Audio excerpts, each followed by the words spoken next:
Shri Sanjay Singh. Sir, you have 14 minutes.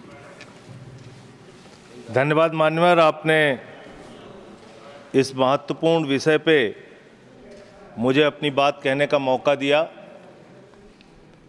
सदन में माननीय शिक्षा मंत्री जी भी हैं और आज जब हम लोग शिक्षा के बारे में बात कर रहे हैं तो बाबा साहब डॉक्टर भीमराव अंबेडकर जी को याद करना बहुत आवश्यक है। बाबा साहब डॉक्टर भीमराव अंबेडकर जी ने कहा था, शिक्षा शेरनी का वो दूध है जो जितना पिएगा उतना दहाड़ेगा। अगर भारत शिक्षित बनेगा तभी विकसित बनेगा मान्यवर। शिक्षित भारत ही विकसित भारत बन सकता है। लेकिन वास्तव में इस शिक्षित भारत की सच्चाई क्या है? हो सकता है कि सरकार ने अपनी ओर से बड़े बड़े दावे किए हों, बजट में बड़ी बड़ी घोषणाएं की हों, लेकिन जमीन पर उसकी सच्चाई क्या है, ये आपके माध्यम से सरकार को और देश को जानना जरूरी है। मान्यवर, सबसे पहले मैं आपके सामने पूरे देश में ड्रॉप आउट स्टूडेंट का आंकड़ा रखना चाहता हूं। वर्ष 2022-23 और 23-24 में पूरे हिंदुस्तान के अंदर, पूरे भारत में 54,77,223 बच्चों ने सरकारी स्कूल की शिक्षा छोड़ी है मान्यवर।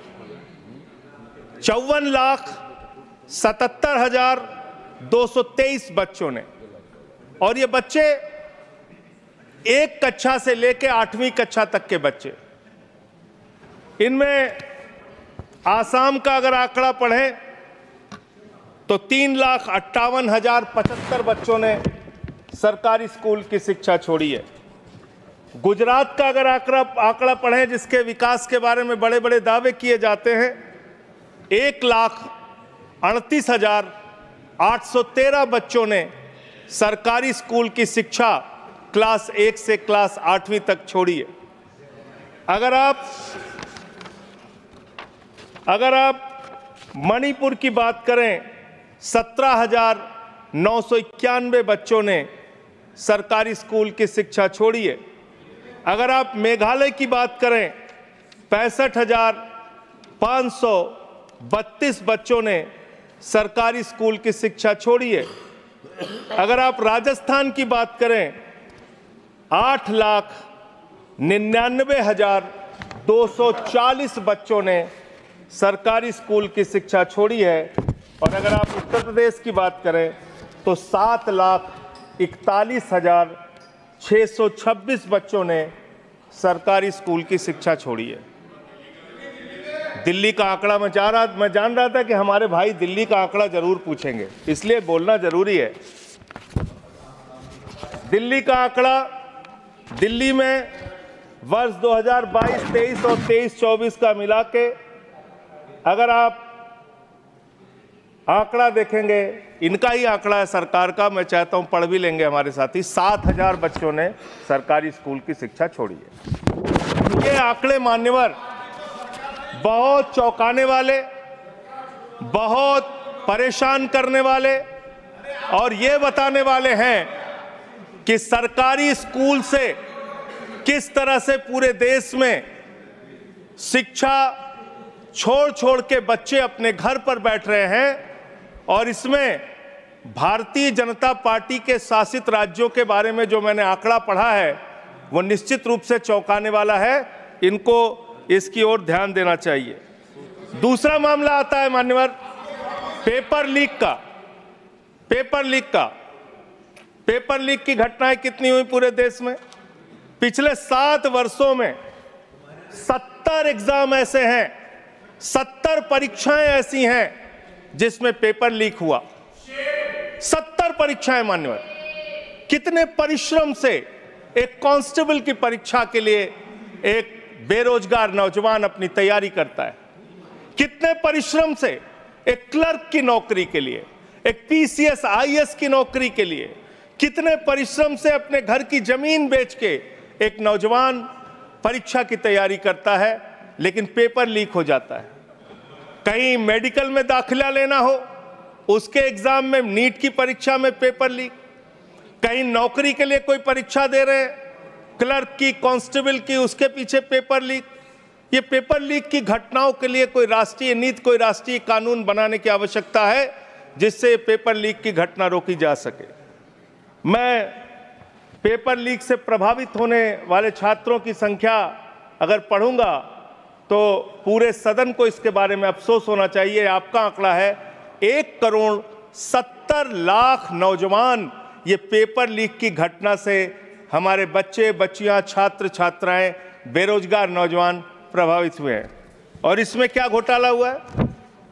आप जिसको परीक्षा कराने का ठेका देते हैं, उत्तर प्रदेश में 69,000 कांस्टेबल की भर्ती के लिए आपने ठेका दिया ईडू टेस्ट नाम की एक कंपनी को। विनीत आर्या नाम के व्यक्ति की एक कंपनी है जिसका भारतीय जनता पार्टी के नेताओं से गहरा रिश्ता है। और इसमें यह पाया गया कि 69,000 कांस्टेबल की भर्ती में इस कंपनी ने पेपर लीक कराया, घोटाला किया, गड़बड़ी किया, इसको ब्लैकलिस्ट किया गया। जांच एजेंसियों के सामने यह आदमी प्रस्तुत नहीं हुआ और इसके बाद इसी कंपनी को बिहार में भी एग्जाम कराने का ठेका दे दिया गया। ये आपका प्यार है, आपको छात्रों के, नौजवानों के भविष्य से कोई लेना देना नहीं है। आपको सिर्फ और सिर्फ अपने दोस्तों को, अपने मित्रों को फायदा पहुंचाने का काम करना है। तीसरा जो आंकड़ा है वो आंकड़ा है आपके अलग अलग योजनाओं में जो आपने खेल किया है, और ये खेल समझना बहुत जरूरी है। आपने एक स्कीम शुरू किया, SC, ST, OBC के बच्चों को छात्रवृत्ति की स्कीम, उनको स्कॉलरशिप देने की स्कीम। इसका नाम रखा प्रधानमंत्री उच्चतर शिक्षा प्रोत्साहन स्कीम। इतना लंबा भारी भरकम नाम पढ़ के आदमी का सीना चौड़ा हो जाता है, जैसे प्रधानमंत्री जी SC, ST, OBC के लिए कोई बहुत क्रांतिकारी कदम लेके आए। इस योजना में क्या किया आपने? और इसमें हाई स्कूल से लेकर पोस्ट ग्रेजुएट, इंजीनियरिंग और PhD के जो छात्र हैं ST, SC, OBC के, उनको अब स्कॉलरशिप देने की बात करते हैं।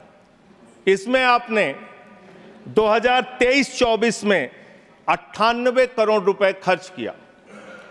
2024-25 में इस स्कीम को बढ़ा के आपने 1558 करोड़ रुपए बजट में निर्धारित किया।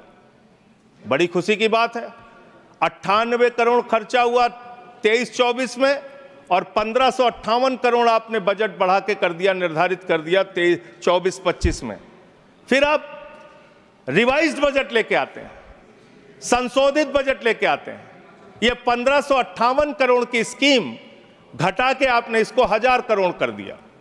1000 करोड़ करके 24-25 में इसको 1000 करोड़ किया, यानी कि इसी स्कीम में आपने 35% SC, ST, OBC को मिलने वाली स्कॉलरशिप का पैसा कम करने का काम किया। दूसरी स्कीम आपकी है PM rising India, PM Shri scheme. इसका भी बड़ा ढोल पीटते रहे आप। PM श्री स्कीम में 23-24 में 1215 करोड़ रुपए आपने खर्च किया। 24-25 में इस स्कीम में आपने 6050 करोड़ रुपए निर्धारित कर दिया। और जब आपने इसको बढ़ाया तो यह प्रस्तुत किया कि हमने इस स्कीम में, प्रधानमंत्री श्री स्कीम में, हम देश के स्कूलों का कायाकल्प करेंगे, शानदार स्कूल बनाएंगे। और इसका बजट देखिए, हमने बढ़ा के 6050 करोड़ कर दिया। फिर 24-25 में ही आप इसके लिए रिवाइज्ड बजट लेके आए और इसमें करीब करीब 1500 करोड़ रुपए आपने घटा के इसको रिवाइज बजट में 4500 करोड़ रुपए कर दिया। करीब करीब 25% बजट आपने PM श्री स्कीम का कटौती कर दिया। फिर 25-26 में इसको 7500 करोड़ कर दिया। फिर आप एक स्कीम लेके आए, प्रधानमंत्री उच्चतर शिक्षा अभियान, इस स्कीम के अंदर 23-24 में आपने 186 करोड़ रुपए खर्च किया, 24-25 में फिर इसको बढ़ा के आपने 815 करोड़ रुपए कर दिया।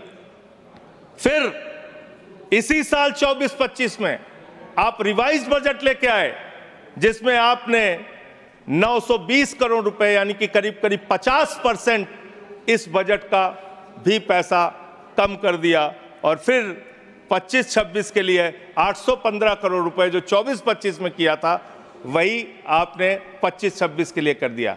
यानी कितना खेल शिक्षा के नीति के साथ, शिक्षा के लिए निर्धारित बजट के साथ कितना बढ़िया खेल किया आपने। एक बार आप बजट निर्धारित करते हैं, फिर संशोधित करते हैं, फिर वही बजट दोबारा अगले साल घोषित करते हैं।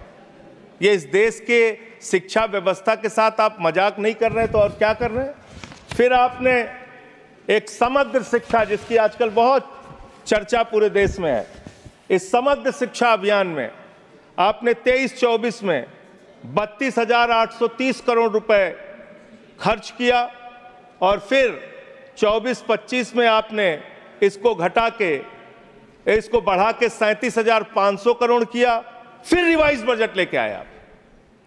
हर बार आप रिवाइज बजट लाते हैं, और 24-25 के लिए रिवाइज बजट में आपने 490 करोड़ रुपए इस स्कीम का कम कर दिया, यानी कि करीब करीब 10% के आसपास आपने इसमें भी पैसा कम कर दिया। अब आइए 25-26 में आपने फिर इसी स्कीम में 41,500 करोड़ रुपए का आपने बजट निर्धारित किया। एक और मिड डे मील की चर्चा बहुत ज़्यादा होती है सर। मिड डे मील, प्रधानमंत्री पोषण शक्ति निर्माण, इतना बड़ा बड़ा भारी भारी नाम दिया जाता है सर। आदमी को लगता है कि जैसे इस मिड डे मील की स्कीम का नाम सुनेंगे आपके अंदर वैसे ही शक्ति आ जाएगी प्रधानमंत्री का नाम सुनते हुए। इस स्कीम की हकीकत सुनिए। इस स्कीम के अंदर आपने 8,458 करोड़ रुपए 23-24 में खर्च किया, फिर 24-25 में इसको बढ़ा के 12,467 करोड़ रुपए किया। फिर इसी साल 24-25 में ही आप रिवाइज बजट लेके आए, संशोधित बजट लेके आए, और इस स्कीम का पैसा आपने 2,467 करोड़ रुपए घटा दिया। मिड डे मील का पैसा आप घटा रहे हैं, मिड डे मील के पैसे में आप कटौती कर रहे हैं। आपकी सरकार को शर्म आनी चाहिए। बच्चों के मिड डे मील का पैसा भी आप लोग पूरा नहीं देते, और करीब करीब 19% पैसा आपने मिड डे मील का कम कर दिया। मेरा आपसे ये कहना है मान्यवर कि आज जिस तरीके से आप इस देश की शिक्षा व्यवस्था के साथ खिलवाड़ कर रहे हैं, इतिहास के साथ भी छेड़छाड़ आप कर रहे हैं। आजकल बड़ी चर्चा औरंगजेब की पूरे देश में चल रही है। मैं चाहता हूं कि जितने भी मुगल क्रूर शासक हैं उनके बारे में इस देश के अंदर पढ़ाया जाए, लेकिन इसके साथ साथ अंग्रेजों ने 200 साल तक हिंदुस्तान को गुलाम बना के रखा।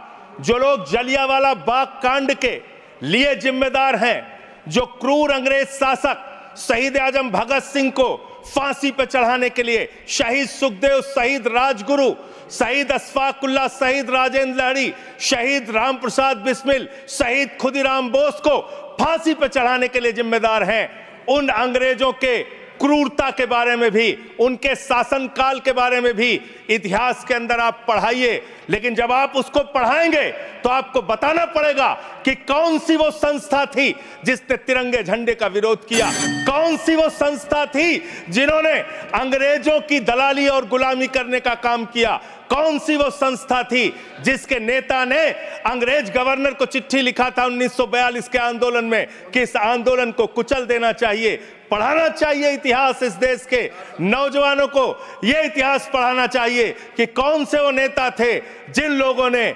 क्रांतिकारियों का विरोध करके और उस जमाने में मुस्लिम लीग के साथ 3 राज्यों में सरकार बनाने का अपराध किया था। ये सारा का सारा इतिहास हिंदुस्तान के लोगों को पता होना चाहिए, जिससे हम मुगलों की क्रूरता के बारे में भी जान सकें और अंग्रेजों के शासन काल में अंग्रेजों का साथ देने वाले संगठन की सच्चाई भी इस देश के लोगों को पता चलनी चाहिए। बहुत बहुत धन्यवाद मान्यवर, आपने मुझे बोलने का अवसर दिया।